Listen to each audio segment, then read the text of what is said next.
Karnoff adalah suatu teknik penyederhanaan dengan cara pemetaan. Nah, ini yang ditemukan oleh ahli fisika dan matematika, yaitu bernama Maurice Carnot pada tahun 1953. Peta Carnot ini digunakan untuk menyederhanakan persamaan logika secara grafis atau juga dapat dipandang sebagai untuk menyederhanakan suatu tabel kebenaran kerangkaian secara sederhana dan rapi. Nah, pada prinsipnya ini peta Carnot digunakan untuk menyederhanakan dari banyak masukan atau input. Nah, namun tetapi praktisnya hanya dengan 6 variabel saja. Nah, dari sini apakah teman-teman ada pertanyaan? Saya mau bertanya, untuk materi peta Carnot atau KMF ini kan pastinya ada langkah-langkahnya untuk melakukan pemetaan kan? Nah, itu bagaimana cara kita untuk melakukan langkah-langkah pemetaan KMF secara umum? Langkah-langkahnya itu ada 5. Nah, yang pertama itu menyusun aljabar boolean terlebih dahulu. Kemudian yang kedua ada menggambar rangkaian digital. Kemudian membuat tabel kebenaran. Kemudian memasukkan tabel kebenaran. Yang terakhir yaitu memasukkan rumus tabel kebenaran kepada KMF. Terima kasih. Mungkin dari teman-teman yang lain ada pertanyaan atau masih mau lanjut?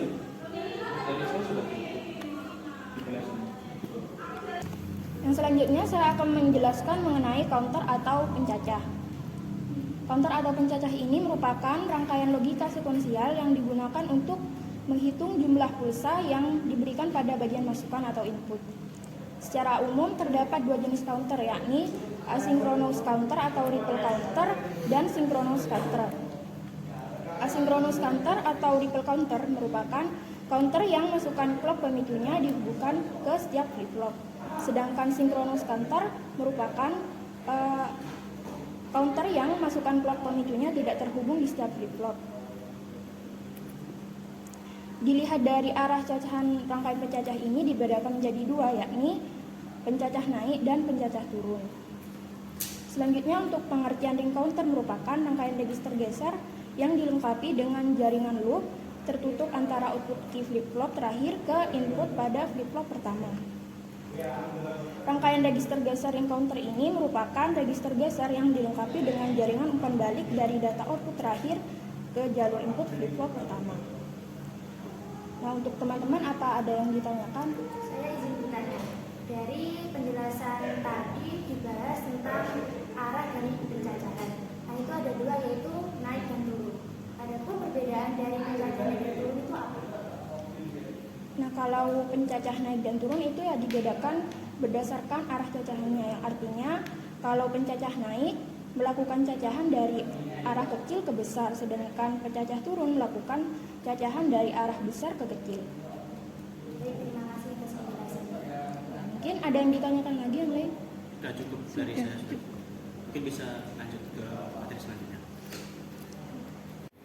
Baik, selanjutnya di sini saya akan menjelaskan mengenai penerapan atau praktikum tentang Carnot map atau peta Carnot.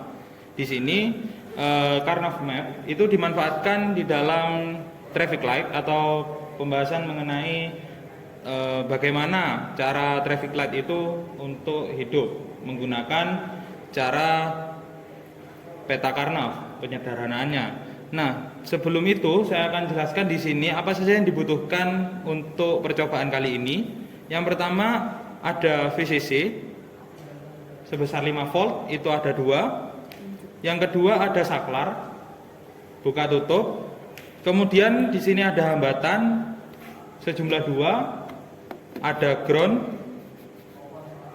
Selanjutnya ada not inverter atau inverter pembalik sebanyak 2. Ada gerbang N sebanyak 4 dan 1 gerbang OR. Oke. Selanjutnya ada traffic light single yang nantinya bisa memunculkan lampu seperti layaknya di traffic light itu sendiri. Oke, sebelum kita masuk ke bagian pembahasan rangkaian, tentunya kita harus butuhkan dulu yang namanya aljabar boolean agar nantinya kita bisa tahu bagaimana input masukan yang cocok di lampu warna hijau, lampu warna kuning, dan lampu warna merah. Nah, di sini ada beberapa tabel. Untuk penjelasan mengenai tabel-tabel berikut ini, silakan pada Mbak Nilam.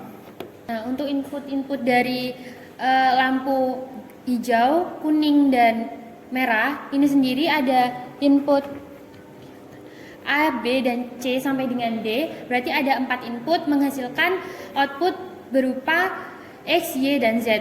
Nah, pada lampu hijau itu sendiri dapat disederhanakan bahwa outputnya itu menjadi rumusan peta Carnot seperti ini.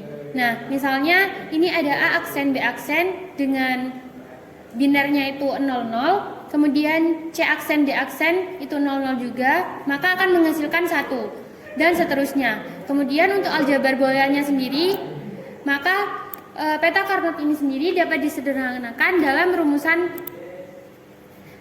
aljabar boolean komputasi, yakni ada rumusan X yakni sama dengan A aksen, B aksen, C aksen, D aksen ditambah dengan A aksen, B aksen, C aksen, D ditambah dengan A aksen, B aksen, C, D ditambah dengan A aksen, B aksen, C, D aksen.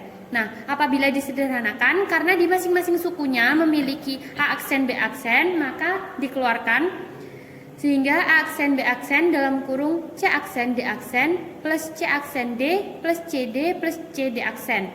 Nah, karena di masing-masing sukunya juga memiliki D aksen dan D, maka disederhanakan lagi substitusinya menjadi A aksen, B aksen buka kurung C aksen, D aksen plus D plus C, D plus D aksen.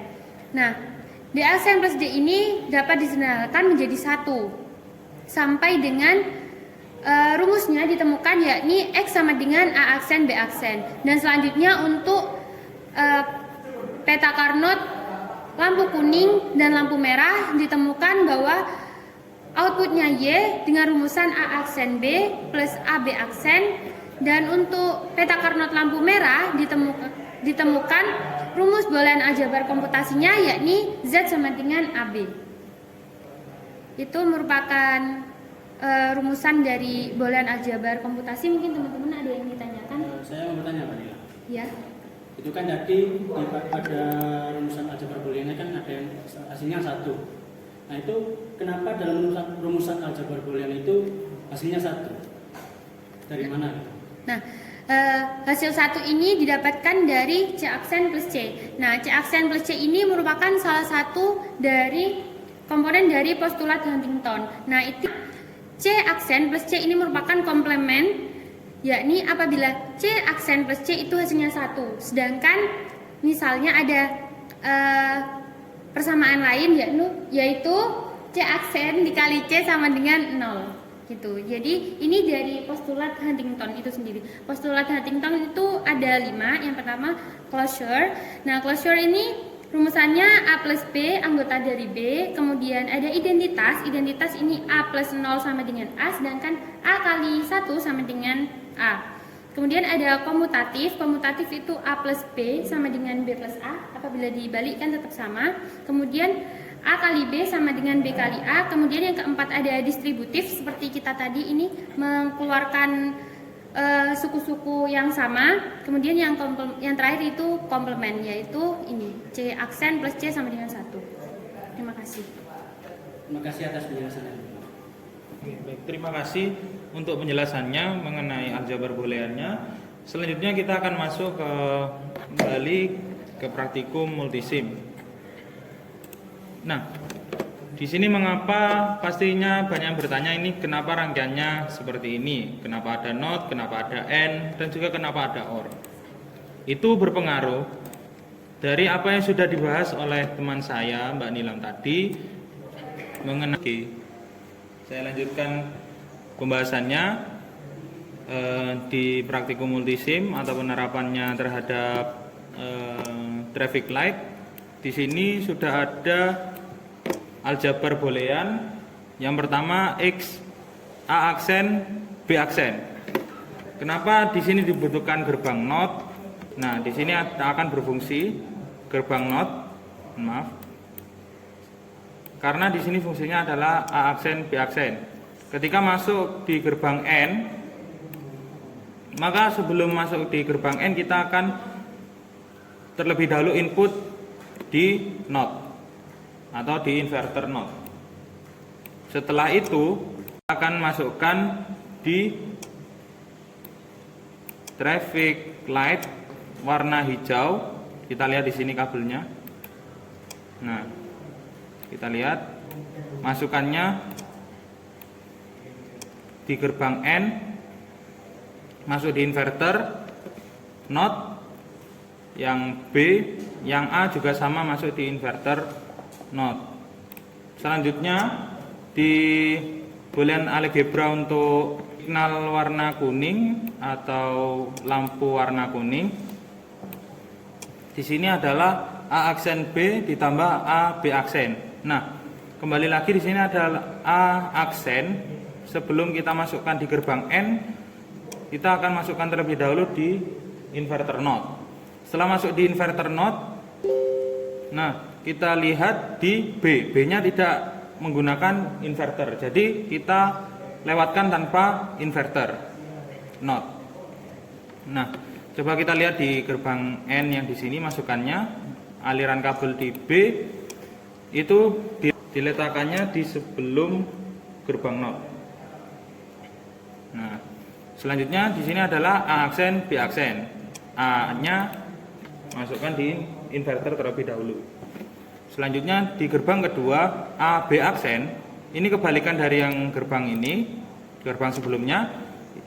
A-nya kita lihat di sini masuknya untuk kabel N di sebelum NOT.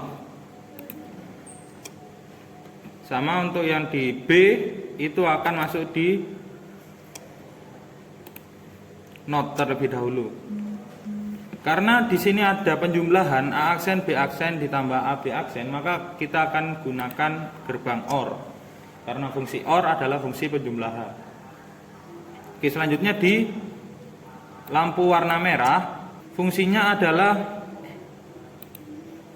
AB, jadi tidak menggunakan NOT sama sekali. Jadi kita masukkannya itu tidak menggunakan NOT sama sekali. Jadi kita lewatkan aja tanpa NOT di sini.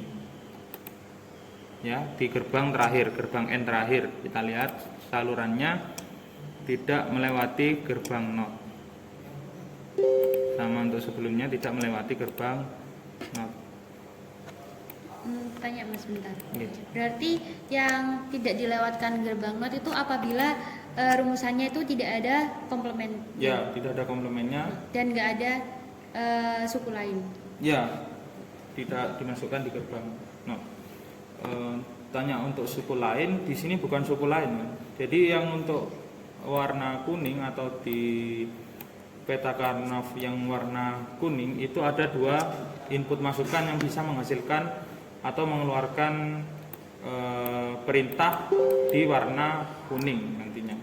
Jadi untuk mempermudah atau menyederhanakan, dan kan tadi tujuan untuk peta Karnaugh itu menyederhanakan beberapa masukan atau aljabar input yang jumlahnya banyak. Jadi jumlah-jumlah tadi ini kita bisa sederhanakan jadi seperti ini, jadi yang seperti ini, jadi seperti ini. Nah, itu mempengaruhi di bagian rangkaian. Kalau kita seumpama menggunakan rangkaian yang banyak seperti ini, maka ini akan menjadi rumit, kelihatannya akan menjadi rumit dan lebih susah untuk dipahami lagi.